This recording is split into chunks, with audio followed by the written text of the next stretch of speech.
Hey everybody, Pastor Jose here along with Rachel. A lot of you know that I'm the family pastor here at Christ Community Church, and then my wife is the children's ministry director.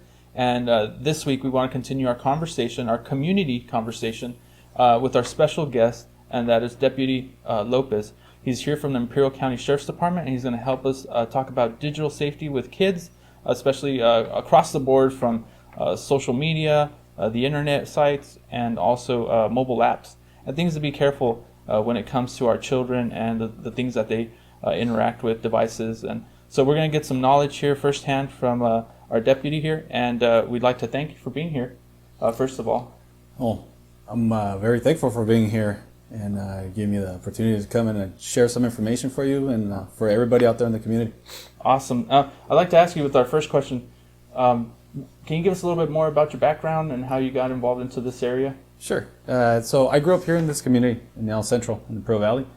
I'm a native, so I know the struggles that this valley has had for the past 30 years. And just my upbringing in this community, I went through the K through 12 system just as you guys have, I'm pretty sure, and have gone through college, went to IVC, as many young people out here do, and got my AA in social and behavioral sciences, and then after that pursued my bachelor's in criminal justice. I do have a passion for technology because it's evolving, ever-changing, and it never stops surprising us as to what it can do, and the benefits and also the risks of having that kind of technology that we have in today's date. So I've been here in the sheriff's office for 7 years now, and being here has opened my eyes to many more opportunities, such as I'm here today talking to you about cybercrime in general and how it affects children.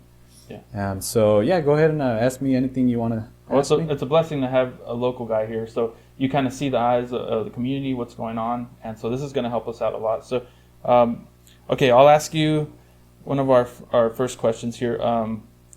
Because of the pandemic, it seems like kids are at home or they're doing school online, and then you would think that they would get bored of that and go out and play and just go, get out of the tech zone for a while. But it seems like a lot of them go back, play video games, go on the mobile apps, TikTok, Snapchat, Instagram, whatever. And so are they at risk? Are they now more than ever at risk? I would like to say they are more at risk, but it also depends on how much time they spend online. Because routinely, throughout the years, we have evolved into a more tech society, per se.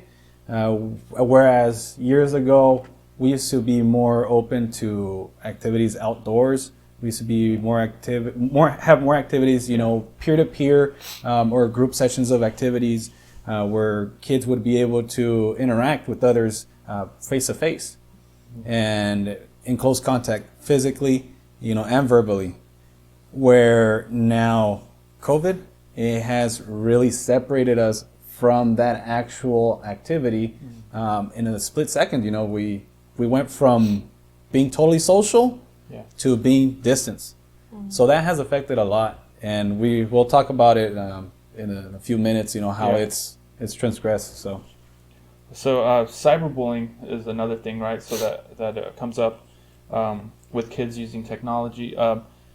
For myself, I remember bullying or being bullied at school, and so one thing is, you'd handle it. You knew how to talk to your teacher about it or your loved ones, and it would stop. It would seem like it would, end at school, and they wouldn't follow you home. But now with technology, it happens to follow the kids of this generation home, and it doesn't just stop, right? So, what are things maybe that you've seen locally with cyberbullying? Is it a big case here in the Valley?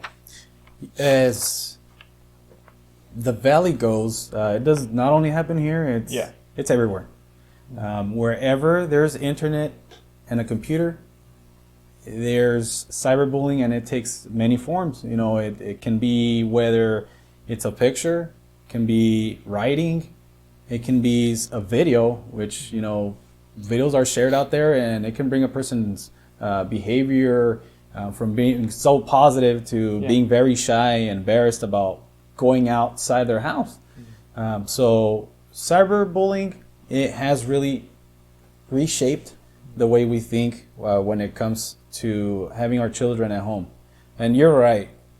Many years ago, when I started this profession, and even before I started the profession, you would only hear so much cyberbullying going around at school, even at home.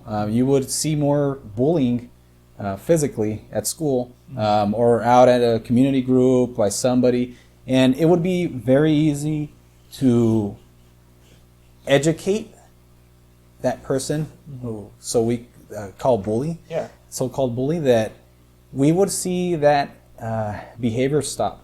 We would put an end to it. And now it has been a little harder, but nothing's impossible. But it's been a little more, it takes more time to nip it, because cyberbullying takes a computer, it takes internet connection, it takes two people or more, right? You got the victim who's affected, or more than one victim, and then you have the cyber interaction, which we don't know who's on the other side of the computer. And in some cases, it may be more than one. It may be the community at large, where it's 3-4 friends at a school that are using a cell phone, for example, to use one of those applications that are very widely used out there, to just target an individual, bring them down, And there's other ways of communication than to bully somebody. There's always a way to tell somebody, hey, I don't appreciate this. I'm not fond of this kind of behavior. Can you please change it? But now being at home, COVID has really slowed down that process of actually showing the consequences, of actually changing those behaviors, because we cannot find who that cyberbully is sometimes. And even if we do know who it is, it takes time to reach them. Because number one, privacy. Number two, we have to deal with parents and teach them how to allow their children to be raised knowing that cyberbullying is unacceptable. Cyberbullying, it has increased. But like I said, it could be stopped by teaching, learning, and showing, that there's other ways of communicating with them, with children, teenagers, even adults. So, Parents, we're going to get to cover a lot of topics today. Again, we're going to go through cyberbullying, and I appreciate your answer.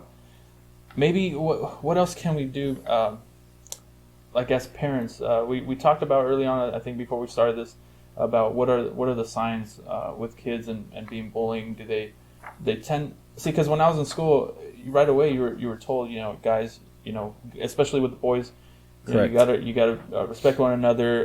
The principal would come in and just have a deep talk with both parties, but be able to end the matter there.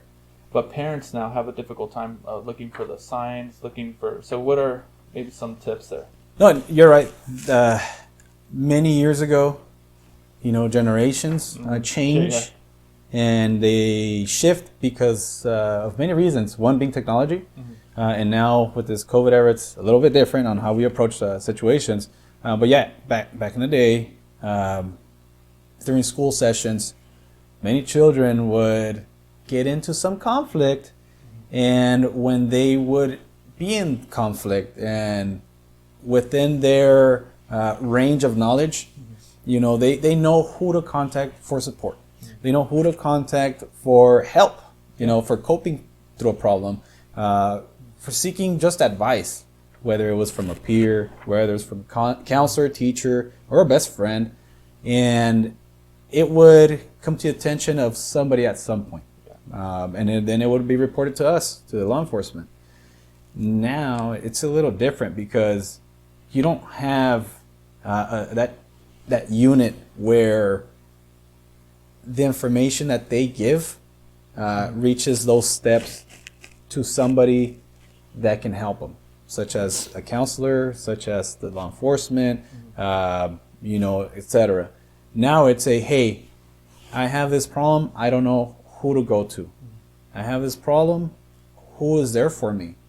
And in being away from that setting, it puts a struggle in them where they don't know who to open up to. So for us, it makes it a little harder, but hey, here we are, and educating the public, especially children, on how and when. Now, because of that, the behavioral changes that one may go through, are very noticeable sometimes. Your peers, your teachers, your counselors, anybody out there, the crossing guard, they interact with children all the times. Uncles, fathers, mothers, siblings. They see our teenagers growing up. They see the behaviors that they have, whether positive, negative, what kind of tones they have, whether they have their chin up, their chin down, for example, or they're walking down the hallway singing. We can't really see that anymore, and it's made us realize that there's more to actually pay attention to our children now. Being at home, it's a little more. It takes a little more time just to understand our children a little more, because we are seeing them more, and because they're not at school. We cannot find out exactly what they were going through in school. Yeah. So if they're at home, it's in our best interest, benefit to watch them closely, pay attention to them a little more. Watch them as they either change their behavior in crying unexpectedly, or they're breaking down after a Zoom meeting or after a online distance learning meeting. Whether, again, we'll touch basically on the cyberbullying, whether they see somebody from far away, which they've had contact with in the past, and their behavior changes. They become shy, they become embarrassed to share something online, or they just don't want to participate.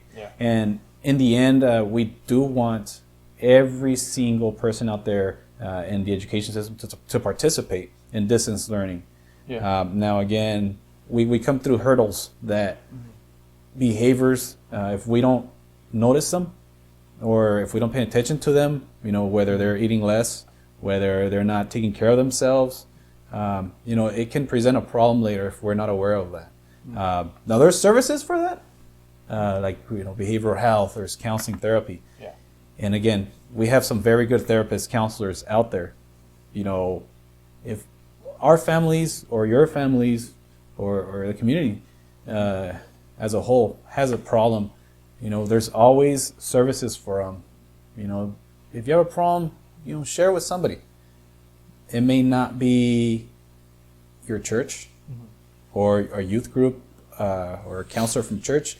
It could be somebody that you hire, or it can be somebody that you really trust as a pastor or a priest. But the number one thing is to open up and say, hey, I have a problem, I need help. Families have resources. We have resources, and we can go through them. I have this card that I gave you earlier. It's a Sure Helpline Center, which pretty much has information on any kind of situational issue one is going through. It's right here, and I'm sure you can make some formal copies and put them out there for the public. Oh, definitely will do. One thing you brought up was you're right, because of the pandemic, we've been at home orders. Kids are doing their socially distanced learning, but we had those extra eyes like coaches and teachers and school counselors to help parents and give them little tips like, hey, how's Johnny doing today, or how's Emily doing? Right. But because that's not going on, the bullying, the signs of in this case, like talking about bullying, now parents have to be very, very careful watching their kids, especially like you mentioned, after a Zoom meeting or potentially a game or something, internet, whatever their interaction was online. But the next thing that this brings me to is what boggles me is that the bullying can be so intense with online that some kids have gone into a depression that leads them to suicide. And it boggles me that someone can be that intense of a bully that they push someone to that limit, and especially a child who, normally, like I said, for us, maybe because we're older generation, and it was easier for us, and we knew that we were told to talk to people, talk to your friends, your teacher, your coach, talk to pastors, talk to whoever may be around you. But in this generation, and what technology is presenting for these kids, it's very difficult. It's almost like they feel like they have nobody, or they're not using that door to go to someone. So for that intense of a thing to happen to a child, that they go to suicide, are there, or maybe the depression, are there any warnings there that you've in your years here with the department that you've seen, tips and things that you could tell our parents, our teachers that are watching this, things that, even if you're I would assume a teacher and you're interacting with your kids digitally through the computer, you are still able to pick up on certain things. You know your kids, you know your students. The same with us here at church. We know the families and kids. But are there any other things that you could add to that things that you can really look out for? So, as far as suicide prevention, yeah, and mentorship programs, behavioral health services, counseling services. Once you determine that a child, a teenager, student, you name it, has an issue, do something about it. Don't think that just because they say that they are okay when you ask them about it doesn't mean that they're completely okay. Once you bring it up, you mention it, and you ask, Johnny, hey, what's going on? I noticed that you are not playing what you used to. You're not drawing. You're not playing with your cars. I noticed that you're not listening to music like you used to. Is something going on? Sometimes just having that extra ear for them, aside from giving them that 1 hour a day, maybe giving them 2 hours a day and dedicating a little extra time, it could help them know that, hey, there's actually somebody that pays attention to my needs. Because a children, teenager, even adults, we need attention. We communicate. That's the best thing that we can do to alleviate, solve, and pretty much put an end to a problem. Now, again, mental health is really important, not only to this community, it's everywhere in this globe that we live in. If you are not 100% there, online class, at work, at your home, with your family, with your friends, if you're not 100% dedicated to what you're actually doing right there, and you're actually having a problem, hey, that's why parents are there for.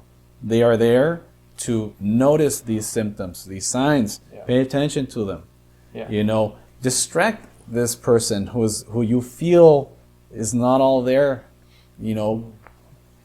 take them to another place, distract them, offer them an avenue that they don't know about. It's like a hallway. Your children is in room 1. They're having some kind of mental health issue, and I don't want to bring it up as that. I just want to say something emotional, for example. Bring them out of that door, out of that room, walk them down the hall and tell them, hey, there's many doors over here. Look, they're all open for you. You can either look into sports, you can look into games, you can look into other kinds of hobbies.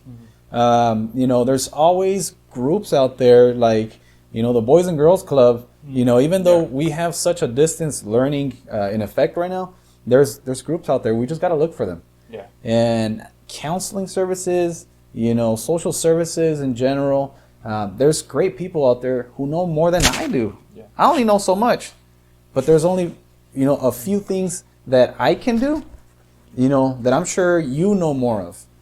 You being what are you again? A family pastor. You're a family pastor, so I'm sure you know how to treat certain situations better than I know.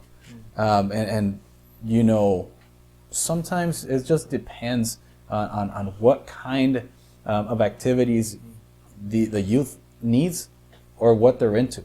Now, again, that comes with opening up, you know, whether it be a church, the community center, the sheriff's office, our cell, our programs that we have, you know, the reserves program, having some kind of activity out for the youth after school hours, for example.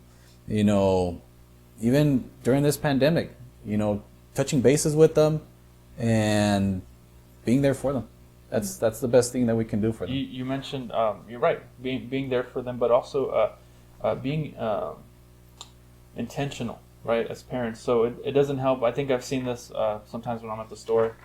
Some parents find it easy if your child's having a situation, you just hand them the device. And sometimes it could, it takes care of a little situation right there for a moment, but it doesn't build a good habit. Right. And where you continue to just do that and then start to lose focus and start to miss out on signs that could be right under your nose that you're not seeing. Yeah, so we do have, this idea where if we see somebody struggling through something, in this case, it's the youth in general. Mm-hmm.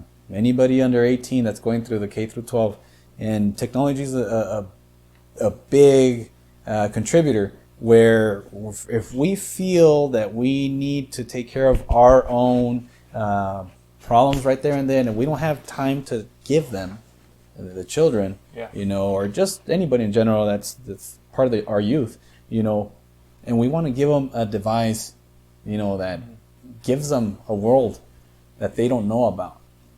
They, like you said, they may miss out on a few things on how to correct their behavior, how to correct their feelings, what they're thinking, their thought process, corrective behavior. In other words, some children learn different ways. Yeah. Some learn visually, some learn verbally, some learn physically. Some may watch and learn. And what we gotta do is approach them at every angle that we can. Perfect. And sometimes technology helps us, but at the same time, we're doing them a disservice by just handing them off a tablet, a phone, rather than teaching them, hey, how about you grab this right here, and tell them, what this is made of, what color it is, who made it, and tell them, something about, a story about what you're holding, a story about how you use this, like that later on. When they grow up, little by little, through their youth, they've built a skill where they can put two and two together and say, okay, well, if I grab a pen and I grab a paper, I can pretty much say, hey, I can do anything I want. Yeah. I can write. My mom, my dad, my, legal guardians, in this case, we have a different, we have different people out there that care for children. Yeah. And what we want them to do is build them up. We don't want to just let them go, because children, they're our future. And there's many tools for them. And we don't want to just close them off in that one door and tell them, hey, you're staying here. You're not going to go out. No, let them experiment, let them learn, but to a certain extent, just little by little, take steps towards them building that future. Yeah. And proper parenting. That's what we're getting to, right? Parenting and being right. a father and mother to them. If mom or dad's not in the situation, there's other people, uncles, aunts, grandparents. Right. And a lot of people in the community. And that's why we want to bring this subject up, because we care as a church, and we want this information to be out there for, even if there's someone out there watching that's not a church goer. But this is great information for them to just be aware and be careful, and above all, protect children. You mentioned earlier, we were talking off the camera, and there have been cases where parents had an idea, they had a red flag, something's going on, but they didn't follow through with that. How often does that happen? Are you seeing that a lot? Is it parents are just, sometimes we get distracted? You know, it's interesting that you're bringing it up because there's things out there which we call red flags. You know, we know what a red flag is. Youth doesn't. They may not know exactly what it is because they haven't experienced it. But oftentimes we see them. And, you know, you see somebody walking across the street and that's a red flag for you to say, hey, I need to slow down because I may run over this person, for example, you know. But in our youth, it's more like, hey, I see a red flag. What is it? What exactly is a red flag? You know, it can take form of behavioral change. You know, it can take form of, hey, I don't want to listen to you today. I want to mind my own business, kind of red flag. I am experiencing something that I don't need your help, red flag. I don't want to eat, you know, or I don't want to join in any form of meeting online with my friends, with my teachers, or as a class. You know, there's red flags out there. And we have to develop, just how we have developed into a culture where everything's taking place online now, we have to develop that eye to see these red flags. Because if we don't see them, you know, there's things that can happen out there that may cost us a little more attention than if we had given that attention beforehand.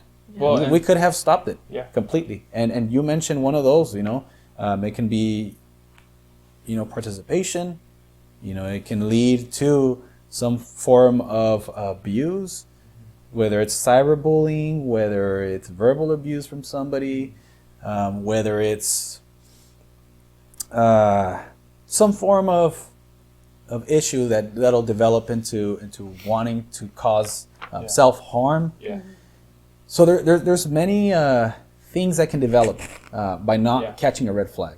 And it's always good to see them. If we see a red flag in our youth, there's many people who can help. If you are not directly knowledgeable in how to say, well, I can help this person right now. Let's say you just can't, or you don't have the time. If you take the time and you go online, or you go to your nearest law enforcement office, such as a police, a sheriff's office, it could even be a federal office, you know, that deals with customs immigration. It could be, you know, Homeland Security. It can be probation department. It's a culture of people who know how to properly address these situations, or who may direct you to the source. And these people know, you know, how to pretty much treat this problem. That's why, you know, we're mandated reporters, and we have social services, and we have child protective services. For example, child protective services, they're not there, you know, to tell you how to raise a child.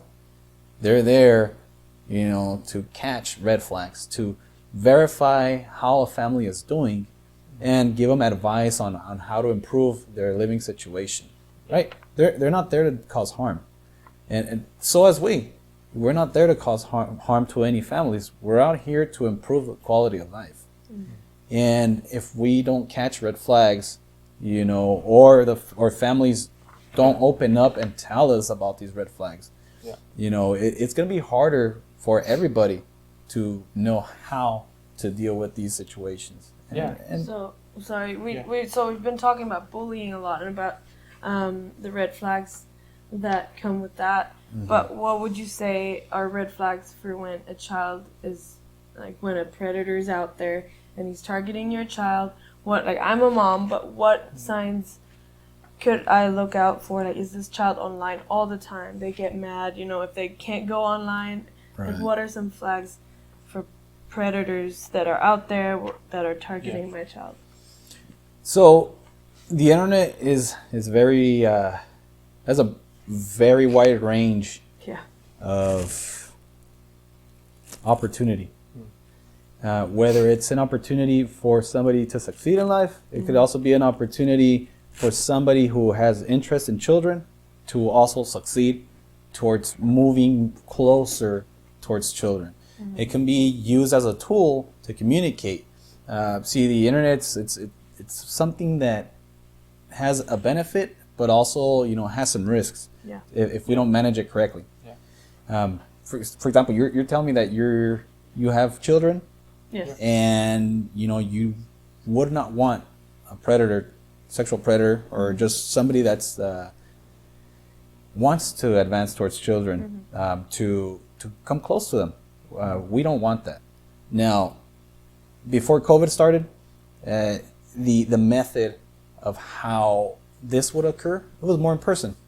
You would sometimes have these persons coming close to a school, and a passerby, would see them, recognize them, and call the police department. Or they would see suspicious activity happening, and they would call it in. A crosswalk lady or a guy would see them, and, hey, sir, can you kindly, leave the area?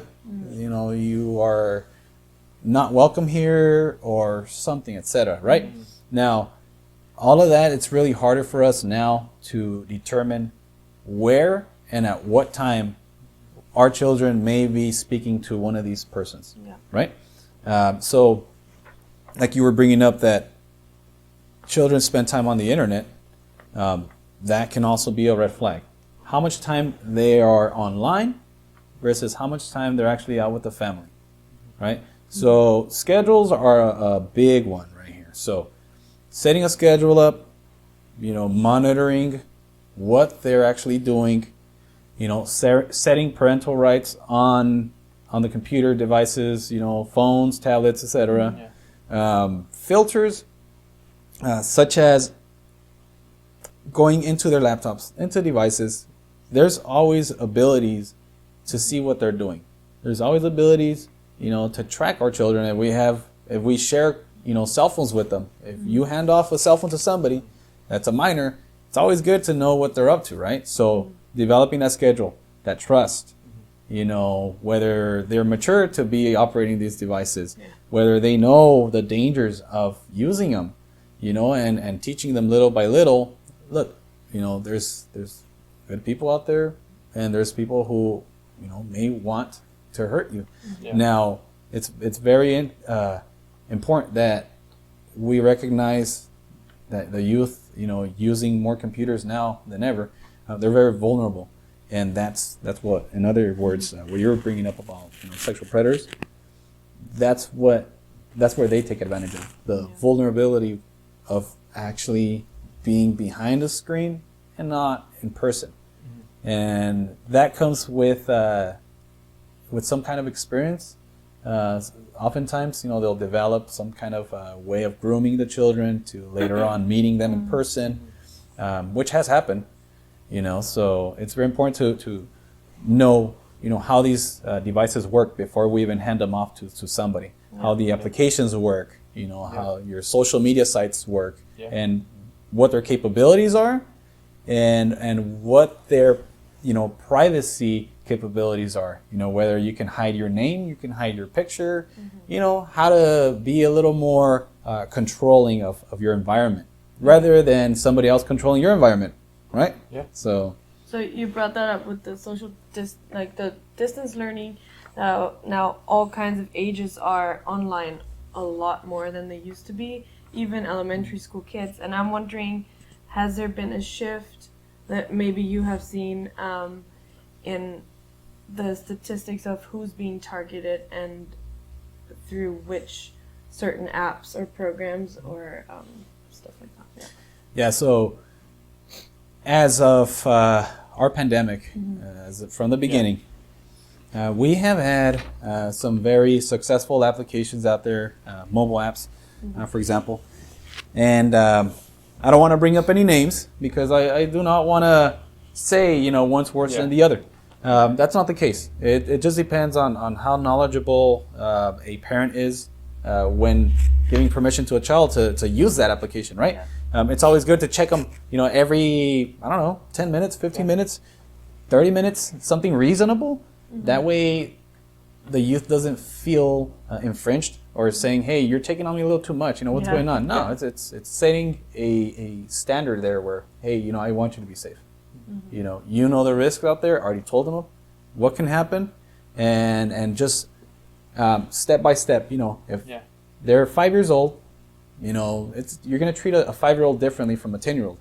You're going to treat a 10-year-old differently from a 15-year-old. Why? Because some develop, their ability to recognize a threat, a cyber bully, for example, some kind of harm that's out there. They can pick them up.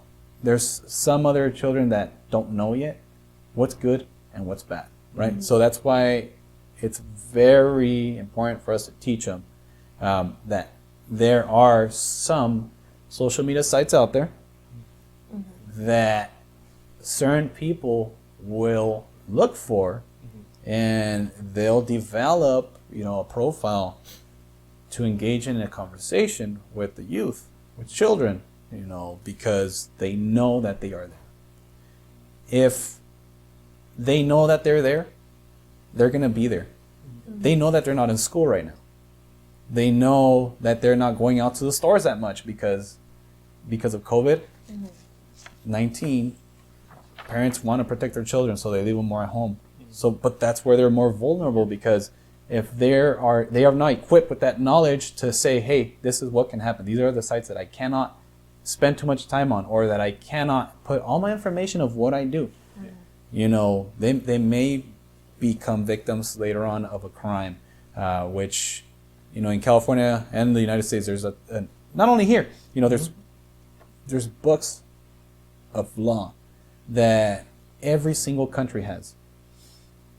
And in those books, it can be very descriptive of what exactly constitutes a crime, what actions, how it works, the elements of a crime, So by a parent teaching their children how to appropriately use a computer, aside from, their online class, they can avoid certain risks. They can avoid certain problems that they can later go into. And, we don't want our children to fall on that road, because it only brings more issues to the community.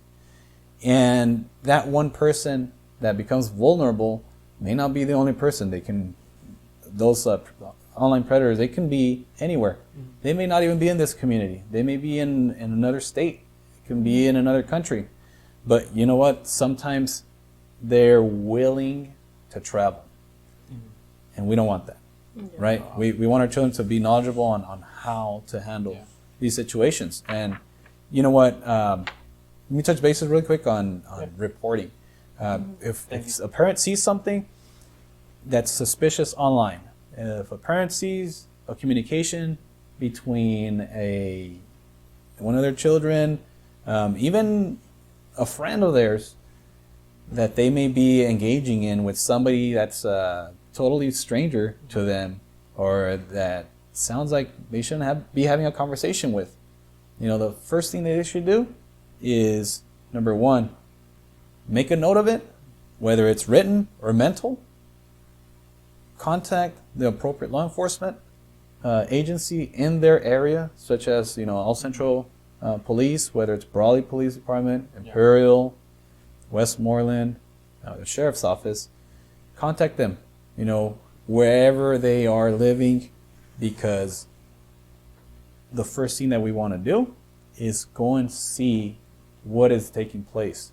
Whether if it's a friend that they developed online, friendship, because that's how, they become targets. They'll start a friendship process that ends up leading to, hey, meet me over here. And we want to avoid child exploitation and commercial child exploitation. Two different things, but in the end result, they become victims, of some form of action that's very life-changing to our children. And we don't want that to happen, because, they miss out on sports, they miss out on art classes, education, health awareness, and it takes time from them, and it creates just one more little thing that they are going to be worrying about. If we can keep the youth safe, and knowledgeable in what's going on and the risks of all of these internet type crimes, they will be able to have a better chance at life, at learning, education, and later on, becoming something out of their education. Mm-hmm. So, to answer your question, it just depends on. You bring up a good point, though. And for parents, for those of you watching at home, there are resources to be able to notice, how to stay up to date, basically, with apps and the internet and all these things that are changing constantly. This Christmas, parents, you might be excited to get some new items, especially video game devices or tablets for the kids, and we just need to know how to be aware of what we're giving them. You mentioned about just the knowledge of how to even be able to parentally, be aware, keeping track of devices, of the apps. There's a way to shut them off, shut them away from using so many things at once. And then also, which will hopefully guard them from being able to be put in a position where they're talking to someone they shouldn't be talking, having that conversation, sharing information. So parents will have a list of resources, websites, and even apps that we've gone through, and we've checked at what may be some of the risk of certain applications, and you'll have the ability to kind of go through that at the end of this video. But we still have a lot of questions still left, I believe, right? Actually, you just answered my last question. Is that the last question? Yes, you did, about the reporting, yes. Yeah. Oh, yeah, that's right. One more about the reporting. Yeah. Let's go back to the bullying, and Sure. If you can't go and if you have the chance to get a hold of your child's device without them being rebellious against that or whatever, but if you can screenshot any bullying messages or predatory messages, right. Yeah. Is that the best thing to go about? Yeah, definitely. In some cases, it just depends. In some cases, whether letting you know, beforehand, before we go into screenshotting. Yeah. We don't want to reproduce any image. No. Right. That may be harmful to our senses. Yes. So the best thing to do is just keep that device. Pretty much keep that device away from everybody. Right. You can contact law enforcement and let them know the situation. Okay. Number 2 is, yes, cyberbullying takes many forms. Abuse has many forms and shapes. Now, there's ways to report this. And whether it's you contact, the school, you contact, a counselor, your friend, law enforcement. What you want to do is do it as soon as you can. The more time you let go by, it just adds to the factor of, hey, my child could be at danger of something that they may not want to disclose. And just opening that avenue of conversation with your child of what's going on. Now, if you believe it's something that can be handled within the school, contact the teacher or a counselor or somebody, a director from the school, and let them know, hey, I have this issue, right? Now, there's other problems that can come, which may require law enforcement or social services intervention. And at that point, whether you contacted your counselor, they may tell you, hey, you know what, this situation needs a little more in-depth investigation, or hey, it just needs some kind of counseling. It just depends, right? Yeah. But it's just a matter of being aware. We have different reporting, whether it's you call and notify, whether the sheriff's office, All Central PD here in the city, or any other law enforcement service. You can do it over the phone. You can walk up and tell somebody that works in one of these places, hey, I have this issue. You can go to social services and also tell them, hey, my child's going through this issue. How should I approach it? Whether it be social services, it can be behavioral health services, adult protective services. There's a lot of programs out there that are there to help us, right? Now, there's also other ways of being anonymous if you don't really want to share what is going on with somebody, you want to be, that person that, hey, I need to report this, but I don't want to get too involved. Mm-hmm. In that case, like the sheriff's office has a program called Vine, where you go online, VINE. It's in the icso.org webpage. You access it, and it's a portal where it'll guide you. You select your area, your county, and you can enter information there of, hey, this is what's going on, and I just want to remain anonymous. And you submit an online tip of the problem. Always take in consideration, hey, add information of what the problem is, the people, phone number, and just a location, address of who should we look for, right? Now we have another program out there. It's called youandblue.com or .org. Sorry about that. And this other page, it serves also as a platform where people can report unanimous tips, but it's a little more categorized, where you can add the perpetrator or offender information.